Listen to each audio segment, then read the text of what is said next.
नमस्कार, मैं डॉक्टर कविता स्वागत करती हूँ आप सभी का आज की संस्कृत शाला की इस कक्षा में। और आज का हमारा विषय बेहद रोचक है। देखिए, किसी भी भाषा का जो वाक्य है, वाक्य में मुख्य आधार होती है उसकी क्रिया। और संस्कृत में यदि हम क्रिया की बात करें तो दिमाग में आता है धातु रूप। लेकिन संस्कृत में यदि आपको, वैसे तो देखिए संस्कृत साहित्य में 10 लकार हैं, लेकिन यदि प्रयोग की दृष्टि से देखें तो सामान्यतया 5 ही लकार ज्यादातर प्रयोग में आते हैं। तो वे 5 लकार आज हमारे प्रयोग का विषय हैं। आज हम उन पर काम करेंगे, उन्हें सीखेंगे कि उन्हें हम कैसे याद कर सकते हैं। क्योंकि बड़ी कठिनाई आती है कि एक ही धातु अगर आपको सिर्फ पठ यह धातु करनी है तो आपको उसके लिए 5 लकार भी अगर हम याद करते हैं तो 45 शब्दों को याद करना होगा। क्योंकि केवल लट लकार यानी कि 9 शब्द, लंग लकार फिर 9 शब्द, इस तरीके से 9 करते हुए तो टोटल 45 शब्द होते हैं। तो बच्चों के लिए बड़ा मुश्किल होता है कि हर धातु के 45 शब्द कैसे याद किए जाए। तो आज यही हमारा विषय है कि हम कैसे एक पैटर्न को फॉलो करते हुए केवल हर धातु के लिए केवल 2 शब्दों के माध्यम से, केवल 2 शब्दों के माध्यम से कैसे हम 45 शब्दों को याद रख सकते हैं। तो वही हमारे आज का विषय है। आज की वीडियो की विशेषता यही है कि केवल 2 शब्द और 45 शब्द या केवल 2 शब्द और पूरे धातु रूप उसके पांचों के पांचों लकार आपको याद हो जाएंगे प्रत्यय विधि के माध्यम से। तो चलिए आरंभ करते हैं। धातु रूप। नमस्कार, मैं डॉक्टर कविता स्वागत करती हूँ आप सभी का आज की संस्कृत शाला की इस कक्षा में। और आज का हमारा विषय बेहद रोचक है। देखिए, किसी भी भाषा का जो वाक्य है, वाक्य में मुख्य आधार होती है उसकी क्रिया। और संस्कृत में यदि हम क्रिया की बात करें तो दिमाग में आता है धातु रूप। लेकिन संस्कृत में यदि आपको, वैसे तो देखिए संस्कृत साहित्य में 10 लकार हैं, लेकिन यदि प्रयोग की दृष्टि से देखें तो सामान्यतया 5 ही लकार ज्यादातर प्रयोग में आते हैं। तो वे 5 लकार आज हमारे प्रयोग का विषय हैं। आज हम उन पर काम करेंगे, उन्हें सीखेंगे कि उन्हें हम कैसे याद कर सकते हैं। क्योंकि बड़ी कठिनाई आती है कि एक ही धातु अगर आपको सिर्फ पठ यह धातु करनी है तो आपको उसके लिए 5 लकार भी अगर हम याद करते हैं तो 45 शब्दों को याद करना होगा। क्योंकि केवल लट लकार यानी कि 9 शब्द, लंग लकार फिर 9 शब्द, इस तरीके से 9 करते हुए तो टोटल 45 शब्द होते हैं। तो बच्चों के लिए बड़ा मुश्किल होता है कि हर धातु के 45 शब्द कैसे याद किए जाए। तो आज यही हमारा विषय है कि हम कैसे एक पैटर्न को फॉलो करते हुए केवल हर धातु के लिए केवल 2 शब्दों के माध्यम से, केवल 2 शब्दों के माध्यम से कैसे हम 45 शब्दों को याद रख सकते हैं। तो वही हमारे आज का विषय है। आज की वीडियो की विशेषता यही है कि केवल 2 शब्द और 45 शब्द या केवल 2 शब्द और पूरे धातु रूप उसके पांचों के पांचों लकार आपको याद हो जाएंगे प्रत्यय विधि के माध्यम से। तो चलिए आरंभ करते हैं। धातु रूप। नमस्कार, मैं डॉक्टर कविता स्वागत करती हूँ आप सभी का आज की संस्कृत शाला की इस कक्षा में। और आज का हमारा विषय बेहद रोचक है। देखिए, किसी भी भाषा का जो वाक्य है, वाक्य में मुख्य आधार होती है उसकी क्रिया। और संस्कृत में यदि हम क्रिया की बात करें तो दिमाग में आता है धातु रूप। लेकिन संस्कृत में यदि आपको, वैसे तो देखिए संस्कृत साहित्य में 10 लकार हैं, लेकिन यदि प्रयोग की दृष्टि से देखें तो सामान्यतया 5 ही लकार ज्यादातर प्रयोग में आते हैं। तो वे 5 लकार आज हमारे प्रयोग का विषय हैं। आज हम उन पर काम करेंगे, उन्हें सीखेंगे कि उन्हें हम कैसे याद कर सकते हैं। क्योंकि बड़ी कठिनाई आती है कि एक ही धातु अगर आपको सिर्फ पठ यह धातु करनी है तो आपको उसके लिए 5 लकार भी अगर हम याद करते हैं तो 45 शब्दों को याद करना होगा। क्योंकि केवल लट लकार यानी कि 9 शब्द, लंग लकार फिर 9 शब्द, इस तरीके से 9 करते हुए तो टोटल 45 शब्द होते हैं। तो बच्चों के लिए बड़ा मुश्किल होता है कि हर धातु के 45 शब्द कैसे याद किए जाए। तो आज यही हमारा विषय है कि हम कैसे एक पैटर्न को फॉलो करते हुए केवल हर धातु के लिए केवल 2 शब्दों के माध्यम से, केवल 2 शब्दों के माध्यम से कैसे हम 45 शब्दों को याद रख सकते हैं। तो वही हमारे आज का विषय है। आज की वीडियो की विशेषता यही है कि केवल 2 शब्द और 45 शब्द या केवल 2 शब्द और पूरे धातु रूप उसके पांचों के पांचों लकार आपको याद हो जाएंगे प्रत्यय विधि के माध्यम से। तो चलिए आरंभ करते हैं। धातु रूप आरंभ करते हैं। धातु क्रिया। धातु का सामान्य अर्थ देखें, हमें धातु देखिए संस्कृत का शब्द है, उसके लिए सिंपल अगर शब्द हमें प्रयोग करना हो तो वह क्रिया होगा। ये हमें क्रिया का बोध कराता है, किसी काम के होने करने का बोध कराता है। और जो हमने यहाँ लिखा है लट लकार, लकार हमें काल या अवस्था विशेष का या स्थिति विशेष का बोध कराता है।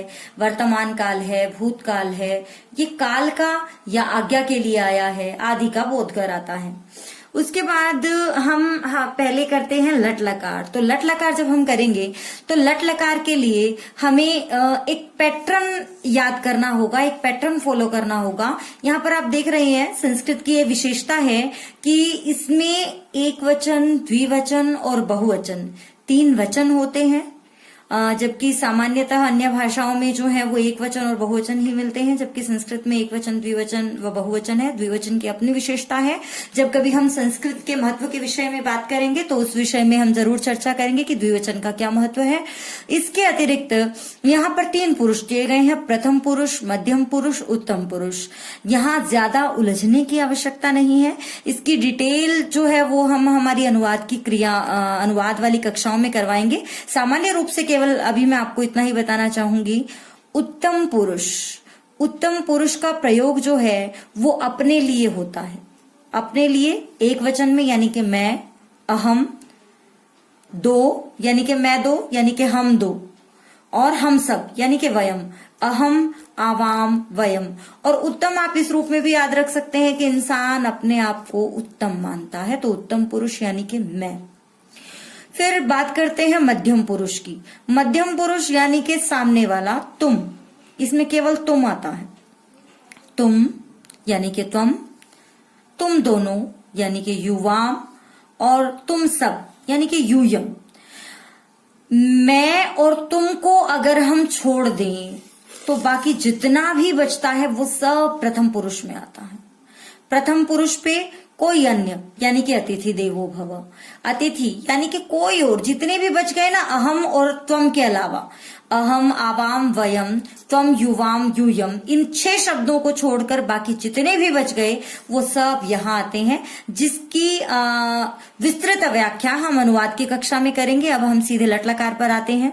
लट लकार करने के लिए आप देख रहे हैं मैंने पठ धातु ली है, पठ धातु, और पठ धातु का लट लकार। लट लकार का प्रयोग होता है वर्तमान काल के लिए, जो चल रहा है, जो कार्य हो रहा है, वर्तमान काल के लिए लट लकार का प्रयोग होता है। तो चलिए आरंभ करते हैं। पठति, पठतः, पठन्ति, पठसि, पठथः, पठथ, पठामि, पठावः, पठामः। आपने एक बात का ध्यान दिया होगा, देखिए उच्चारण शुद्ध होना बहुत जरूरी है, क्योंकि अगर आप यहाँ पठथः पठथः बोल रहे हैं तो गलत है। पठथः पठथ, आपकी आवाज से, आपके उच्चारण से भी आपको पता लगे कि एक में विसर्गे हैं और एक में नहीं है, ठीक है। और अब आप देख रहे हैं कि यहाँ पर मैंने कुछ शब्दों को अलग कलर से लिखा है, कुछ शब्दों को अलग कलर से लिखा है, तो ये ही प्रत्यय है। ये जो प्रत्यय है ये याद करने से आप देख रहे हैं केवल मैंने सभी में केवल पठ जोड़ा है, ध्यान देंगे आप, मैंने पठ के अलावा कुछ भी नहीं जोड़ा है। तो ये प्रत्यय जो हैं वो आपको याद करवाएंगे, वो आपको बोध करवाएंगे कि केवल एक शब्द से, जो बात मैंने शुरुआत में कही थी, केवल एक शब्द, एक पैटर्न आपको याद है, और केवल एक शब्द जिससे आपको आपका पूरा लकार बनकर आपके सामने तैयार हो जाएगा। एक विशेष बात आप देख रहे हैं, विसर्ग। विसर्ग के सामने लिखा है अल्फाबेट एल।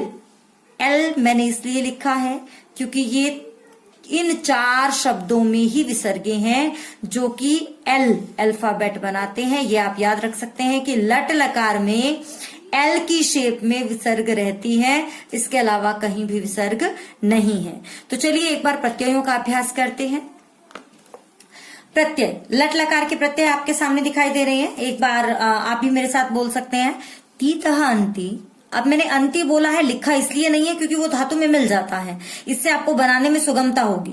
तीतः अंति, सीथः थ, आमी, आवह, आमः। अब मैंने बोला आ, लेकिन आ की केवल मात्रा यहाँ पर शेष है, क्योंकि मात्रा ही शेष रहती है, इसलिए मैंने आ नहीं लिखा है, केवल उसकी मात्रा लिखी है।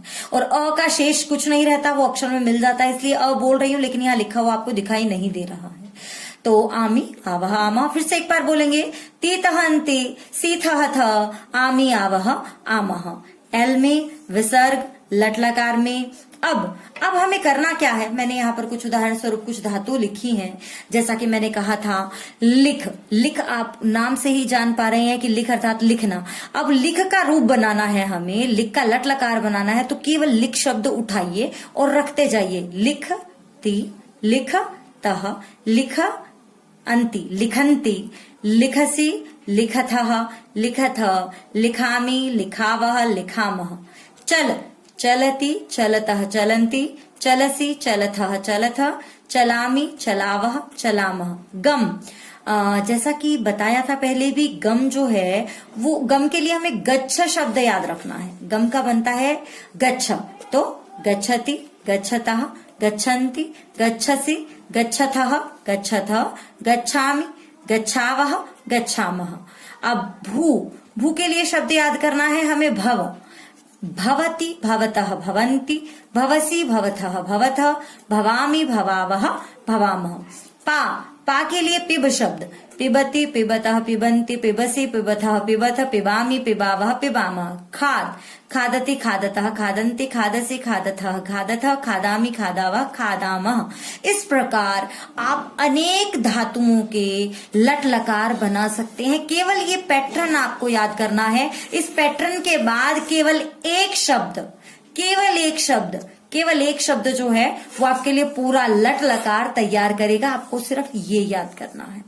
तो इस पैटर्न के बाद अब हम चलते हैं अगले पैटर्न की तरफ, यानी के लोट लकार की तरफ। तो चलिए आरंभ करते हैं लोट लकार। लोट लकार आप देख रहे हैं, लोट लकार जो है वह आज्ञा आदि का परिचायक है। ऐसा करिए, ऐसा न करिए आदि अर्थ में। और यहाँ पर पठ धातु जिसका अर्थ है पढ़ना, एक बार इसे भी हम देख लेते हैं। पठतु, पठताम, पठन्तु, पठ, पठतम, पठत, पठानि, पठाव, पठाम। पठतु, पठताम, पठन्तु, पठ, पठतम, पठत, पठानि, पठाव, पठाम। लोट लकार में आप देख रहे हैं मैंने फिर से वही अलग अलग रंग के जो मार्कर है वो यूज किए हैं इसे बताने के लिए। इससे आप देख सकते हैं कि यहाँ पर तू, ताम, अंतु, खाली कुछ नहीं जोड़ा गया, सीधे धातु तम, त, आनी, आव, आम। और केवल पठ शब्द देखते जाइए, केवल पठ शब्द, वही पठ धातु के लिए केवल एक पठ शब्द। और ये पैटर्न याद है अगर आपको कि लोट लकार के पैटर्न क्या है, लोट लकार का पैटर्न क्या है, उसके प्रत्यय क्या है। अगर आपको प्रत्यय याद है तो आपको किसी भी धातु का आप लोट लकार बना सकते हैं। तो इसमें आप एक और विशेष बात है, आप यहाँ देख रहे हैं विसर्ग कहीं नहीं है। विसर्गों का आपको विशेष ध्यान देने की जरूरत है, क्योंकि अगर कंफ्यूजन होता है तो यही होता है कि किसमें विसर्ग आएंगी। कई बार आप यहाँ लगा देते हैं, कई बार आप यहाँ छोड़ देते हैं। तो जैसे हमने किया था कि लट लकार में एल में विसर्ग होती है, उसी प्रकार लोट लकार में कहीं विसर्ग नहीं होती। तो चलिए अब हम जो है वो प्रत्यय करेंगे। इसके लिए प्रत्यय के साथ इसकी प्रैक्टिस करेंगे। प्रत्यय देखते हैं, और प्रत्यय में आप फिर से यहाँ देख रहे हैं वही पैटर्न है, केवल मैंने अब यहाँ पर धातु का स्थान जो है वह खाली छोड़ दिया है। तू, तामंतु, खाली तम, त, आनी, आव, आम। हम इस तरीके से इसे याद कर सकते हैं, एक लय बनती है। तू, तामंतु, खाली तम, त, आनी, आव, आम। तू, तामंतु, खाली तम, त, आनी, आव, आम। और ये पैटर्न अगर आपको याद हो गया तो बस जोड़ते जाइए और बनाते जाइए। लिख जोड़कर बनाते हैं। लिखतु, लिखताम, लिखन्तु, लिख, लिखतम, लिखत, लिखानी, लिखाव, लिखाम। चलतु, चलताम, चलन्तु, चल, चलतम, चलत, चलानी, चलाव, चलाम। गम यानी कि गच्छ, गच्छतु, गच्छताम, गच्छन्तु, गच्छ, गच्छतम, गच्छत, गच्छानि, गच्छाव, गच्छाम। भू यानी कि भव, भवतु, भवताम, भवन्तु, भव, भवतम, भवत, भवानि, भवाव, भवाम। खाद, खादतु, खादताम, खादन्तु, खाद, खादतम, खादत, खादानि, खादाव, खादाम। पा यानी कि पिब, पिबतु, पिबतु, पिबताम, पिबन्तु, पिब, पिबतम, पिबत, पिबानी, पिबाव, पिबाम। केवल एक एक शब्द से हमारा पूरा लकार, अभी तक एक ही शब्द चल रहा है, वही शब्द चल रहा है, केवल हर लकार के लिए हमने एक पैटर्न बना लिया है, एक पैटर्न फॉलो कर रहे हैं, एक प्रत्यय की एक लाइन एक लाइन कह सकते हैं हम। क्या लाइन है? जिसमें कुछ थोड़े से शब्द हैं, तू तामंतु खाली तम त आनी आव आम, यानी कि लोट लकार। अब इसमें आप धातु का एक शब्द जोड़ते जाइए और जितने मर्जी रूप बनाते जाइए। तो चलिए अब हम करते हैं अगला लकार, लंग लकार। लंग लकार जिसका प्रयोग भूतकाल के लिए होता है। भूतकाल आप लोग जानते हैं, जो समय बीत गया है, और पठ धातु में ही इसका प्रयोग देखते हैं हम। आप यहां पर भी देख रहे हैं, मैंने यहां पर सभी के आगे अ अलग रंग से लगाया है और बाद में कुछ प्रत्यय जोड़े हुए हैं, देख रहे हैं आप। तो यहां पर एक जो विशेष बात याद रखने की है वो ये है कि लंग लकार में ये जो अ है सब के आगे अ जुड़ जाता है, सबके आगे। आप नो के नो शब्दों में देख सकते हैं जोड़ा गया है। अब इसके प्रत्यय एक बार देखते हैं। त ताम न, उससे पहले एक बार हम लंग लकार पढ़ लें, प्रत्ययों का आगे अभ्यास करते हैं। अपठत, अपठताम, अपठन, अपठः, अपठतम, अपठत, अपठम, अपठाव, अपठाम। आपने यहाँ एक बात नोट की होगी, कुछ बच्चों को कंफ्यूजन हो जाता है कि ये और ये सेम है। नहीं है, यहाँ ये जो त है वो हलंत है और यहाँ पर त पूरा है, वो हमारे उच्चारण में भी सुनाई दे। फिर से एक बार पढ़ेंगे। अपठत, अपठताम, अपठन, अपठः, अपठतम, अपठत, अपठम, अपठाव, अपठाम। मिलते जुलते ही प्रत्यय हैं यहाँ पर। अब इसके देखिए, यहाँ विशेषता विसर्गों की। लंग लकार में विसर्गे जो हैं वो केवल मध्यम पुरुष के, यानी कि पहली लाइन के बीच में, यानी कि मध्यम पुरुष एक वचन में केवल एक जगह विसर्ग है लंग लकार में। आपको विसर्गों का भी विशेष ध्यान रखना है, क्योंकि ज्यादातर गलतियां जो हैं वो विसर्ग लगाने, कहाँ विसर्ग आएगी कहाँ नहीं आएगी, इसमें होती है। तो चलिए अब इसके प्रत्यय करते हैं। प्रत्यय देखते हैं हम, और प्रत्यय के देखने के लिए देखिए, अब हम प्रत्यय देख रहे हैं लंग लकार के। यहाँ पर आप मैंने बताया आपको सभी के आगे अ जोड़ना है, तो अ को हम प्रत्यय में नहीं लेंगे, प्रत्यय में लास्ट के ही लेंगे, और प्रत्यय वैसे भी अंत में ही जुड़ते हैं। त ताम न, विसर्गे तम त, म आव आम, म आव आम। क्योंकि म को अकेले बोला नहीं जा सकता, इसलिए मैं म बोलने की कोशिश कर रही हूँ आधा, लेकिन आधा म नहीं बोला जा सकता। यहाँ पर म आधा ही है। फिर से बोल रहे हैं, इसे आप अम भी बोल सकते हो, अम बोला जाएगा। तो त ताम न, विसर्गे तम त, अम आव आम, त ताम न, विसर्गे तम त, अम आव आम। एक लाइन बन गई। और अब इस लाइन में मैंने उदाहरण स्वरूप केवल यहाँ पर 4-5 कुछ धातुएं ले ली हैं, लेकिन इससे आपकी 80% धातुएं जो हैं, जो आपके प्रयोग में आने वाली 80% धातुएं हैं, उनमें आपका ये जो पैटर्न है, ये जो प्रत्यय है, ये काम करेंगे। तो आप कोई भी धातु उठा लीजिए। अब हम इनके अलावा कुछ धातुएं लेकर देख लेते हैं। जैसे वध, अवदत, अवदत, अवदताम, अवदन, अवदः, अवदतम, अवदत, अवदम, अवदाव, अवदाम। इसी प्रकार से नील यानी कि लेके जाना, जिसके लिए बनता है नय, अनयत, अनयताम, अनयन, अनयः, अनयतम, अनयत, अनयम, अनयाव, अनयाम। चल, अचलत, अचलताम, अचलन, अचलः, अचलतम, अचलत, अचलम, अचलाव, अचलाम। इस प्रकार से आप अनेकों धातुएं, अनेकों लंग लकार, अनेकों धातुओं के लंग लकार जो है वो आप बना सकते हैं। अभी तक आपने ध्यान दिया होगा कि केवल एक शब्द से, अगर हमें लकार का पैटर्न याद है तो केवल एक शब्द से हमारा जो है वो काम चल रहा है, और ये पैटर्न है परस्मैपदी धातुओं के लिए। और हमारी संस्कृत भाषा में प्रयोग होने वाली ज्यादातर धातुएं परस्मैपदी हैं, या ये कह लें कि हम परस्मैपदी धातुओं का ज्यादा प्रयोग करते हैं, तो उनका पैटर्न सीखना हमारे लिए ज्यादा जरूरी है। तो चलिए अब करते हैं अगला लकार। तो चलिए अगला लकार जो है वो है विधिलिंग लकार। विधिलिंग लकार चाहिए अर्थ में इसका प्रयोग होता है, प्रार्थना आदि के लिए इसका प्रयोग होता है। शुभम भवेत, कल्याणम भवेत प्रयोग हम इसका करते हैं। और विधिलिंग लकार, ये भी परस्मय पद की, देखिए हम मुख्यतः परस्मय पद के रूप ही कर रहे हैं। और धातुएं जो हैं वो 3 प्रकार की होती हैं, आत्मनेपदी, परस्मय पदी और उभयपदी। उभयपदी धातुएं यानी कि जो परस्मय पद में भी चलती हैं और आत्मनेय पद में भी चलती हैं, और बहुलतया प्रयोग परस्मय पद का और आत्मनेय पद का प्रयोग भी हम अगली वीडियो में देखेंगे।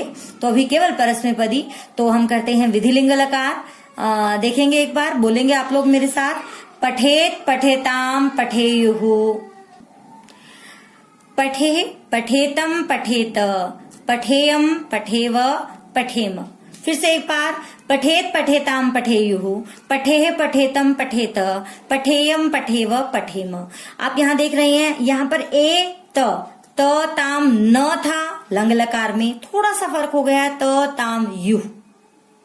वहां खाली तम त था, यहाँ विसर्गे तम त। बहुत थोड़े थोड़े से फर्क के साथ हमारे लकार बनते चले जाते हैं। वहां था अम आव आम, यहाँ है एयम एव एम, बड़ा थोड़ा थोड़ा फर्क। और आप यहाँ देख रहे हैं जैसे लंग लकार में ये पहचान करनी है हमें, जैसे लंग लकार में सभी के आगे अ जुड़ गया था, यहाँ सभी के अंत में ए जुड़ रहा है, धातु के साथ ए जुड़ रहा है। फिर से एक बार, एत एताम एयुः, एह एतम एत, एयम एव एम। ये इस प्रकार हमारे प्रत्यय बनते हैं। और ये प्रत्यय अगर हमें याद हो जाते हैं तो हमारा विधिलिंग लकार हमें याद हो जाता है परस्मय पदी धातु का, और हम इससे अनेक धातुओं के विधिलिंग लकार बना सकते हैं। और विधिलिंग लकार में अगर हम देखें कि विसर्गे कहाँ है, तो आपको केवल 2 जगह विसर्गे दिखाई देंगी। पहला है प्रथम पुरुष का बहुवचन यानी कि पठेयुः, और दूसरा है मध्यम पुरुष का एकवचन यानी कि पठेः। तो चलिए अब देखते हैं विधिलिंग लकार के प्रत्यय, जिनकी सहायता से हमें बहुत सारी धातु बनानी है। आप देख रहे हैं मैंने बड़े अलग तरीके से लिखा है, आपको एक ही केवल मात्रा दिखाई दे रही है। ये मात्रा इसलिए दिखाई दे रही है कि यहाँ पर आप पठ शब्द लिखेंगे और आपका बनेगा पठेत, पठेताम, पठेयुः, पठेः, पठेतम, पठेत, पठेयम, पठेव, पठेम। मेरे साथ साथ आप भी बोलने का अभ्यास कर सकते हैं। तो चलिए अब लिख धातु का बनाते हैं। अब मेरे साथ साथ आप भी बोलेंगे, क्योंकि मैं मानती हूं कि इतनी प्रैक्टिस तो अब आपकी भी हो गई होगी। तो चलिए करते हैं लिख धातु। लिखेत, लिखेताम, लिखेयुः, लिखेः, लिखेतम, लिखेत, लिखेयम, लिखेव, लिखेम। तो चल धातु, चलेत, चलेताम, चलेयुः, चलेः, चलेतम, चलेत, चलेयम, चलेव, चलेम। केवल ध्यान रखना है एक पैटर्न, एत एतामेयुः, एह एतमेत, एयम एव एम, एत एतामेयुः, एह एतमेत, एयम एव एम। ये पैटर्न आपका पूरा विधिलिंग लकार याद करवाने के लिए अपने आप में सफिशिएंट है, अपने आप में पर्याप्त है। केवल आपको धातु का एक शब्द लगाना है और रूप बनाते जाना है, जिसकी सहायता से आप अनेक शब्दों की रचना कर सकते हैं। तो चलिए अब देखते हैं हम अगला लकार। अगला लकार जो है वो है लृट लकार। लृट लकार का प्रयोग भविष्य काल के लिए होता है।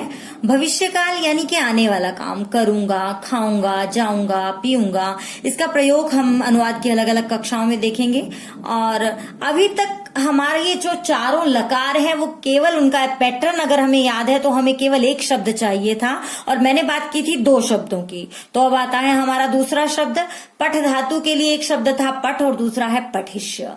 अब आप देख रहे हैं यहाँ पर पठिष्य शब्द जुड़ा है, वरना फर्क ही नहीं है लट लकार और लृट लकार में। इसकी लृट लकार हमें लट लकार अगर हमें याद है तो लृट लकार हमारे लिए बहुत आसान है, क्योंकि हमें कुछ भी नहीं करना है, प्रत्यय हमें पहले से याद है, केवल उसके लिए एक शब्द हमें अलग याद करना है।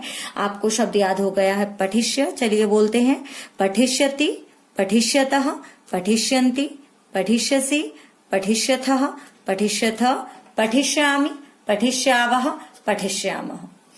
तो यहाँ भी वही पैटर्न, जैसे लट लकार में वैसे ही लृट लकार में भी एल के पैटर्न में विसर्ग होती है।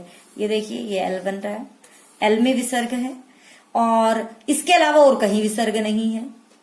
ऐसे ही लोट लकार का हमने याद किया था। लोट लकार में कहीं कोई विसर्ग नहीं होती। लंग लकार में केवल एक जगह विसर्ग होती है। विधिलिंग लकार में 2 जगह विसर्ग होती है। तो हमें एक पैटर्न याद करना है अपना। चलिए, तो उसके बाद हम करते हैं प्रत्यय, यानी कि लृट लकार के प्रत्यय जो कि लट लकार में पहले से आ गए थे, लेकिन हम फिर से एक बार देख लेते हैं। और इस बार मैं आशा करती हूं कि आप मुझसे भी ज्यादा जल्दी बोलेंगे। तीतः अंति सीथः थ आमी आवह आमः। फिर से तीतः अंति सीथः थ आमी आवह आमः। एक बार फिर से तीतः अंति सीथः थ आमी आवह आमः। मुझे लगता है मुझे फिर से बताने की जरूरत नहीं है कि ये आ की केवल मात्रा है। अब मैंने जिन 2 शब्दों की बात की थी वो 2 शब्द आपके सामने हैं, यानी कि गम धातु के 5 लकार बनाने के लिए आपने प्रत्यय तो क्योंकि एक धातु के लिए आपने याद कर लिए। मान लीजिए आपने भू धातु याद की, भू धातु के 5 लकार याद किए। अब भू धातु के 5 लकार याद करने के बाद आपको गम, लिख, पा, चल ये धातु याद करने की बिल्कुल आवश्यकता नहीं है। आप केवल 2 शब्द लीजिए। गम के लिए आपने शब्द याद किया गच्छ और एक शब्द याद किया गमिष्य। अब इससे बनाते हैं, इससे हम लट लकार भी बनाते हैं, बाकी लकार भी बन जाएंगे। प्रत्यय आपके पास है, बनाते हैं एक बार। गच्छति गच्छतः गच्छन्ति गच्छसि गच्छथः गच्छथ गच्छामि गच्छावह गच्छामः। लृट लकार बनाते हैं केवल गमिष्य, गमिष्यति गमिष्यतः गमिष्यन्ति गमिष्यसि गमिष्यथः गमिष्यथ गमिष्यामि गमिष्यावह गमिष्यामः। पा धातु, पा का बनता है पिब, पिबति पिबतः पिबन्ति पिबसि पिबथः पिबथ पिबामि पिबावह पिबामः। पा का लृट लकार में बनता है पास्य। 2 शब्द हमें हर धातु के याद करने हैं। पास्यति पास्यतः पास्यन्ति पास्यसि पास्यथः पास्यथ पास्यामि पास्यावह पास्यामः। और इस प्रकार ये तो उदाहरण स्वरूप केवल 4 धातुएं हमने यहाँ लिखी हैं। आपको जो भी धातु के रूप बनाने हैं परस्मयी पद के, आप सिर्फ 2 शब्द उठाइए और बस उन्हें फिट करते जाइए और ये आपकी परस्मय पदी धातुएं जो कि आपके प्रयोग में 80% आती हैं वे आपको याद हो जाएंगी। 5 के 5 लकार याद हो जाएंगे और इस तरीके से इस पैटर्न को लगाते हुए हम धातु रूप बड़ी ही आराम से, जो कि आपको बड़ा मुश्किल काम लगता है, वो बड़े आसानी से कर सकते हैं, बड़े रोचक ढंग से कर सकते हैं। देखिए, अभी केवल हमने इसे याद करना सीखा है, लेकिन इसका एक मुख्य भाग है इसे प्रयोग करना सीखना। हमने केवल आंशिक रूप से जाना कि प्रथम पुरुष, मध्यम पुरुष और उत्तम पुरुष क्या, इसे विस्तृत रूप से हम जानेंगे अगली वीडियोज में। तो ऐसी ही अनेक रोचक और मजेदार तरीके से कैसे पढ़ा जाए ऐसे वीडियोस देखने के लिए देखते रहिए संस्कृत शाला। और अगर आपको विषय पसंद आए तो आप हमारे चैनल को लाइक और सब्सक्राइब कर सकते हैं, ताकि ये वीडियोस जो है वो बड़ी आसानी से आप तक पहुंचती रहे और हम भी आप तक बड़े आराम से पहुंचते रहे। बहुत बहुत धन्यवाद देखने के लिए।